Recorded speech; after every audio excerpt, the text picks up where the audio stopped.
Chapter 5 Family Dynamics.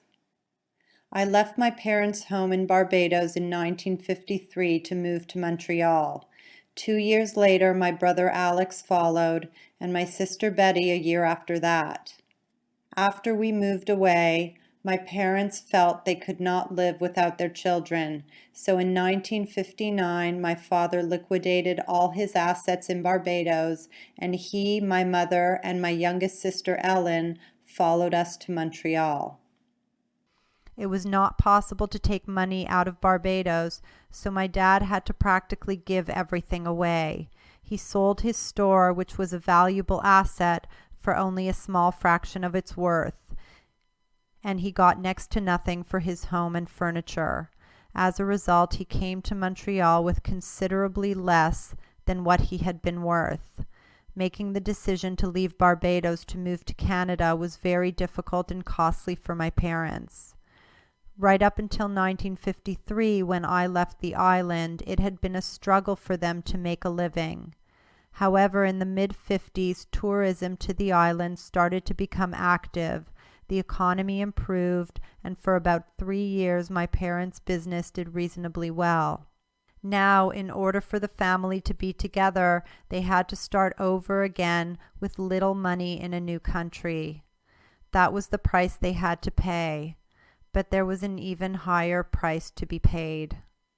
My father suffered a nervous breakdown soon after coming to Canada. He was 48 years old. Having to give up everything and make such a drastic move proved too much for him. I mentioned earlier that my dad was penniless when he started out in Barbados. When he arrived in Canada, he saw himself as being a poor man again. He felt that he was alone in a huge country without the support of his community. He had lived in a caring environment in Barbados and had been an influential person on the island. He had been one of the leaders of the Jewish community in Barbados, and now he felt he was a stranger and alone. There was also something else that I know plagued him. He was haunted by what had happened to his family in Europe during the war. Except for one sister, all had perished in the Holocaust.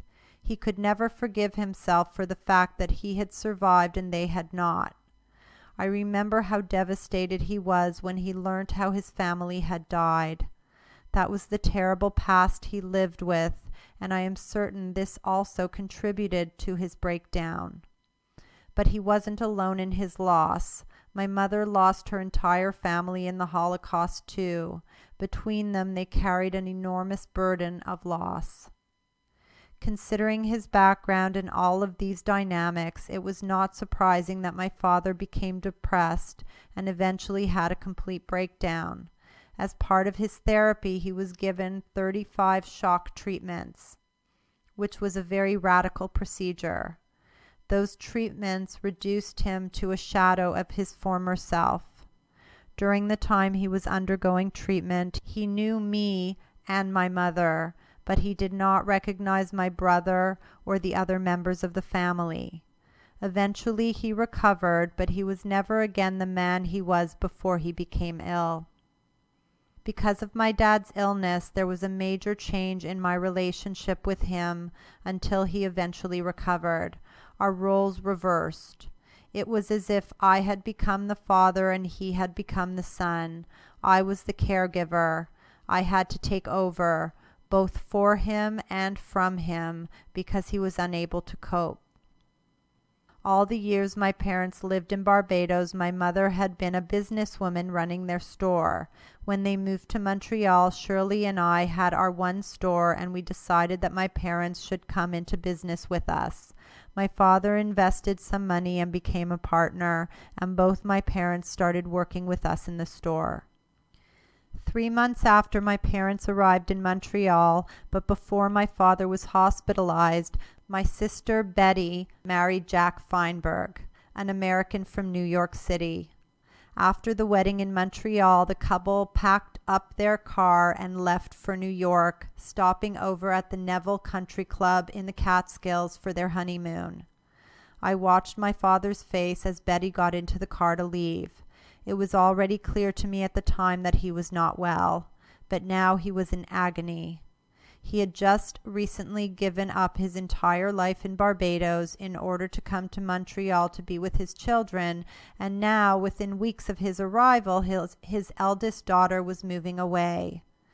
2 days later, I drove to the Neville Country Club with my brother Alex as support to talk with our sister and new brother-in-law.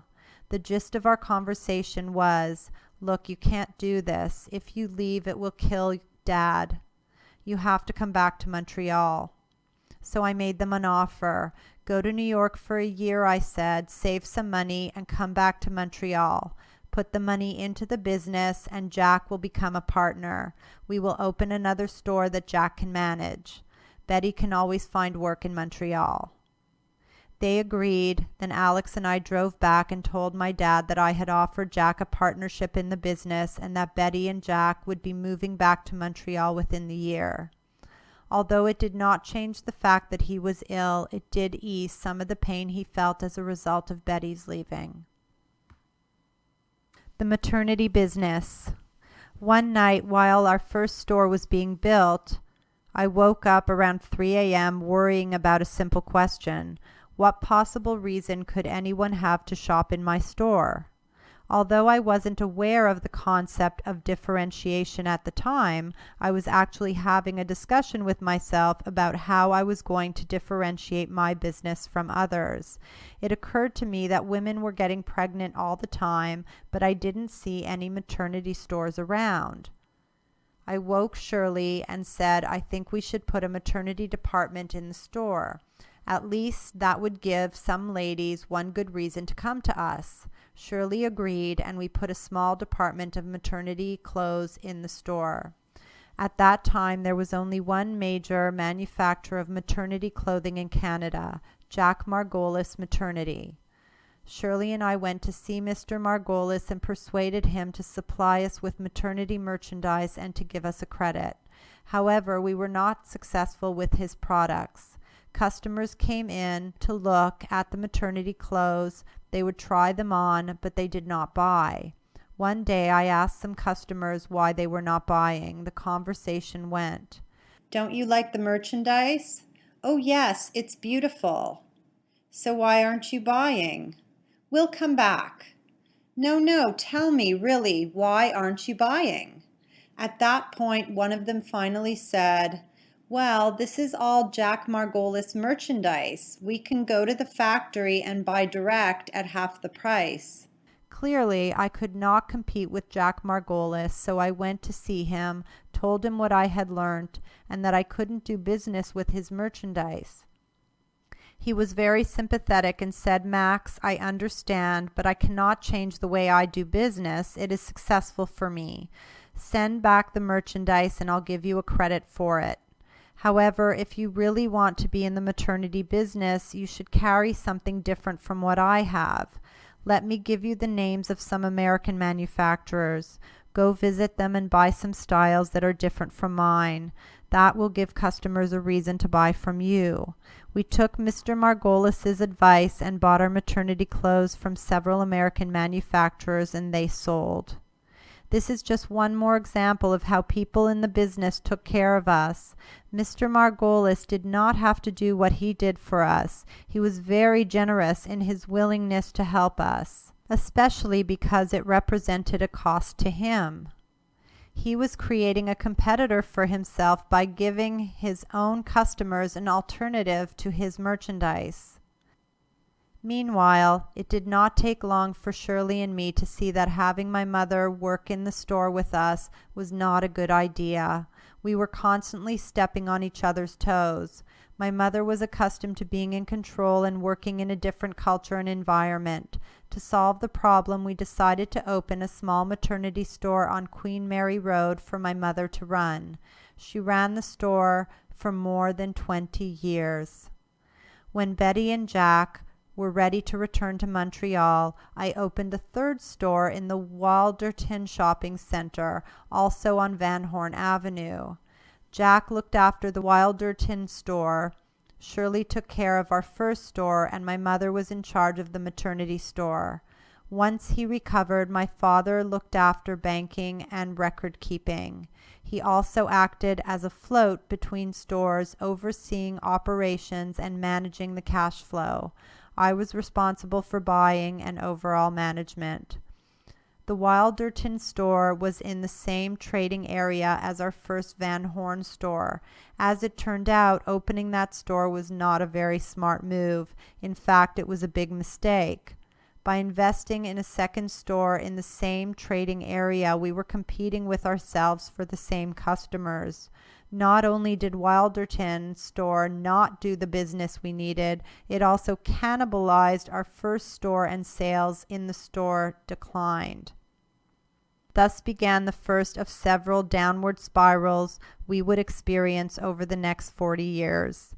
And it was another example of our naivety, lack of experience, lack of understanding of such things as customer base, market share, cannibalization, demographics, and our inability to read and understand the marketplace. Actually, we had one fundamental problem. We were not doing enough business. We were building up debt, and I did not even realize it. I had no idea how much stock we had or how much we needed to sell. Inventory was continuing to pile up, but I was completely oblivious to it. Enter Mr. Kolodny. Mr. Kolodny owned a ladies' wear store in another part of Montreal, but he happened to live close to our Wilderton store. He developed a fatherly interest in us and used to drop in to see us from time to time. One day he came in looking around and asked, "What are you doing? What are you going to do with all this merchandise? Have you any idea how much inventory you have here? This is seasonal merchandise, and it is more than you can sell in 3 years." Mr. Kolodny made me aware of stock levels and perishable merchandise inventory. He made me see that I had far too much inventory and that my payables were piling up. It was then I knew I was in trouble. A few days after Mr. Kolodny's visit, Larry Shapiro, a salesman for one of our suppliers, dropped into the store. From the time we started in business, Larry had become a true friend. I shared with him my new revelation that I had more inventory than I could possibly sell. I said, "I'm not sure what I'm going to do with all this merchandise." Larry thought for a bit, then said, "There's a store in the Lucerne shopping center that just went bankrupt. The owner, Margot, signed the lease personally and is responsible for the monthly rent payments. I believe she would be interested in making a deal if you were to put some of your merchandise into that store to clear at reduced prices, pay rent, and pay her a small salary to run the store. It would be a good deal for both of you. You would turn some of this merchandise into cash, and her debt to the landlord would be covered." So he brokered a deal, and suddenly we had a fourth store. Opening that store seemed like a good idea at the time, but really it didn't work. We just added cost for very little return, and an even bigger problem was beginning to develop. When Shirley and I got married, we knew we couldn't afford, nor did we want to have children right away. But after 2.5 years of marriage, we decided we were ready. Our first daughter, Esther, was born in 1959. 3 years later, we were blessed with our son, Philip, and 8 years after that with our youngest daughter, Rochelle. When Esther was born, Shirley could only work part-time. She was the connection that most of our customers had with the Van Horn store, and when they came in, they always asked for her. When they were told she's not here, they left. The fact is that when Shirley began working part-time, sales nosedived. To add to this, the Wilderton store hadn't taken off, and the Lucerne store, we practically gave away the merchandise, and my mother's maternity store was barely covering expenses. We were on the brink of bankruptcy, but luckily for me, I didn't know it. If I had known, I guess I would have thrown in the towel. Instead, in my ignorance, I just kept plugging along, surviving one day at a time. Shirley's father, Harry Maurer, was a craftsman furrier who had worked for the same company for many years. The fur business was undergoing major changes in the 50s, and he did not have enough work, so he decided to try to open a small business of his own. One Saturday, he went out with a real estate agent looking to buy a coffee stand in an office building. Shirley's dad was very proud of the business Shirley and I had built, so not surprisingly, he asked the agent to come to our Van Horn store and meet his children. The agent came into the store, looked around, and asked, "Would you like to sell this store?" I said, "Oh no, this store is not for sale." He then said, "Are you sure? Because I have a buyer who particularly wants to be in this area." I certainly hadn't entertained the thought of selling the store. In fact, I didn't even think it was sellable. Now I gave it some serious consideration. Our business was in trouble. I reckoned that if I closed the Van Horn store, we would pick up sales at the Wilderton location and have at least one good store rather than two duds. Also, the money from the sale would surely help pay off some of our debts. By Monday morning, we had agreed on the price and I sold the store. Part of the deal was that I would give up the store in 3 weeks' time. Selling the Van Horn store and the timing of the sale was an enormous stroke of good luck and turned things around for us. Back then in the early 60s, Montreal did not have the number of stores it had today. There were very few stores for the population, and running a sale or a promotion brought people flocking from all over the city. For the next 3 weeks, we ran a going out of business sale at the Van Horn location. Our two fashion stores had recently received full selections of new summer merchandise. The sale was right at the beginning of the summer season. The weather had turned hot, and we were selling new, fresh summer merchandise at discount prices. People came from far and wide. We sold off the goods, new and old, and emptied the fashion stores. With that money and the money we received from the sale of the store, we were able to pay off our suppliers, and credit was no longer a problem. After we closed the Van Horn store, as I had hoped, customers from the store gravitated to the Wilderton location, which then became very profitable. Also, as a result of selling off all our excess merchandise, it was possible to dispose of the Lucerne store. Once again, we ended up with two stores, both of which were profitable. Thank you, guardian angel, for manipulating circumstances in our favor. At the end of this whirlwind of events, business started to pick up and we were able to breathe more easily, but only for a little while. A close call. In the mid-60s, a spectacular new office and retail development, Place Ville-Marie, was being built in the downtown core of Montreal. It was the first major high-rise complex of its kind and had a completely new component, an underground shopping plaza, the first in Canada. When rental agents first started to lease stores in the complex, they did not have an easy time getting tenants. So they were offering very good deals to prospective retailers. I was approached with a great offer, which I discussed with my father and Jack. However, we all agreed that the developers were making a big mistake in building a shopping center underground. Who in heaven's name would want to go underground to shop? So in our great wisdom, we turned them down. However, when Place Ville-Marie opened, and for decades afterward, it was acknowledged as the #1 retail real estate property in Canada, maybe even North America. Everyone who opened in Place Ville-Marie did very well, and their success there helped many of them expand their businesses into national chains, but we missed the boat. A couple of years later, there was another major development in downtown Montreal, Place Victoria, also with an underground shopping plaza. That complex was in the banking district in the lower downtown area, not in the central core, and was being touted as another Place Ville-Marie. I was very keen to get a store in the new complex.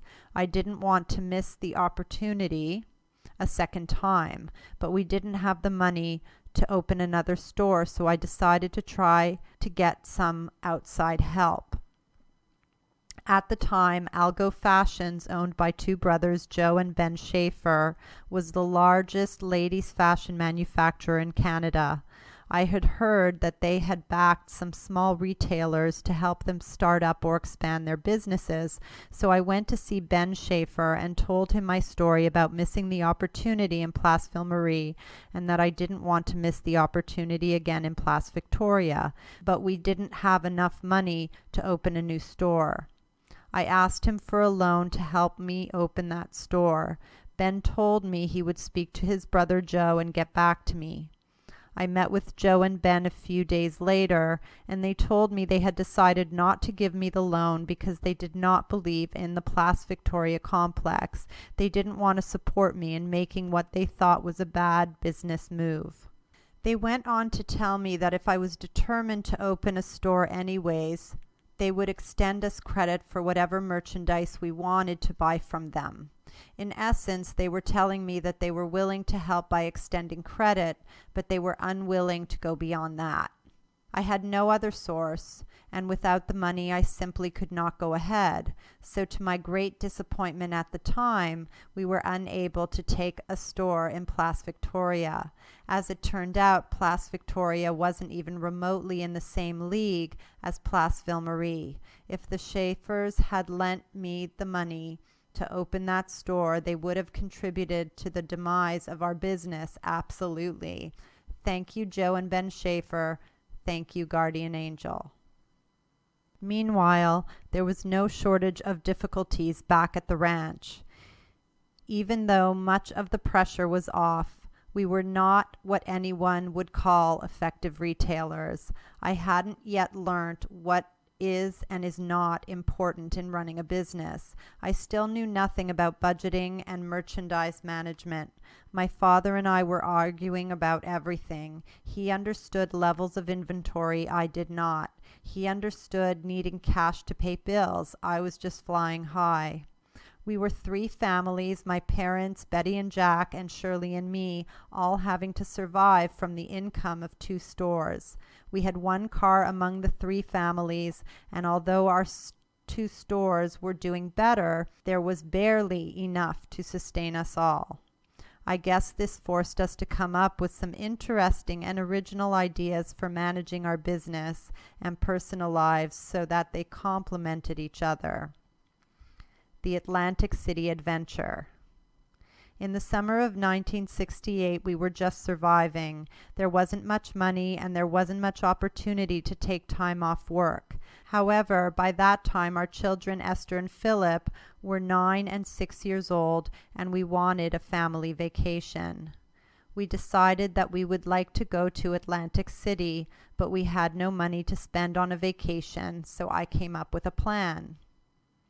At that time, we used to buy our maternity merchandise from the United States, and we were paying transportation and brokerage costs to bring the merchandise into Canada. I figured that if we could bring the merchandise in without paying the cartage and the brokerage fee, the money we saved would pay for our vacation. I called our suppliers in New York City and asked them not to ship to us for the next few weeks. We would come to pick up the merchandise ourselves. So Shirley and I packed up the car and our two children and drove down to Atlantic City, where we spent 10 wonderful days. When we had finished our vacation, my brother-in-law Jack took a bus from Montreal to New York City, and we drove in from Atlantic City to meet him. The plan was that Shirley and the children would go home by bus, and Jack and I would load the car with all the boxes our suppliers were holding for us and drive back to Montreal. We put our car into a parking lot near the bus terminal, and Shirley and the children stood guard all day while Jack and I went back and forth to our suppliers, picking up boxes, 1 here, 2 there, 3 from somewhere else, and so on. We carried the boxes on our shoulders to the parking lot and stacked them beside the car. We did this all day, back and forth, and eventually we had a huge pile of boxes sitting next to the car. Then it was time to pack up the car, but no matter how we struggled, there was no way all of those boxes would fit into the vehicle. We had no roof rack, so we got some rope and loaded as many boxes as we could directly onto the roof and tied them down to the door handles. This meant we couldn't open the car doors, so we had to crawl into the car through the windows. Even after that, there were still a few boxes that we couldn't fit in, so we unpacked everything and took the back seat out of the car.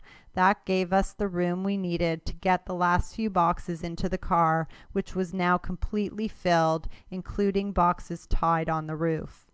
When Shirley and the children were ready to go to the bus station, we had a small problem with some extra baggage, the car seat. So we took it to the bus station and put it with the other baggage to be loaded onto the bus. Eventually, the driver came along and started throwing all the baggage into the luggage compartment. When he saw the car seat, he said, "What the hell is this?" And Shirley said, "That's all that's left of our car." He looked at her in amazement and shook his head, but he didn't say a word. He just took the car seat and threw it into the baggage compartment, and away they all went back to Montreal. Jack and I drove all night because we couldn't leave the car parked unattended, and we arrived at the border around 5 a.m., too early to clear customs. So we lay on the grass next to the car and slept until the customs office opened at 8. What we saved on shipping and brokerage more than paid for our vacation and bus fares.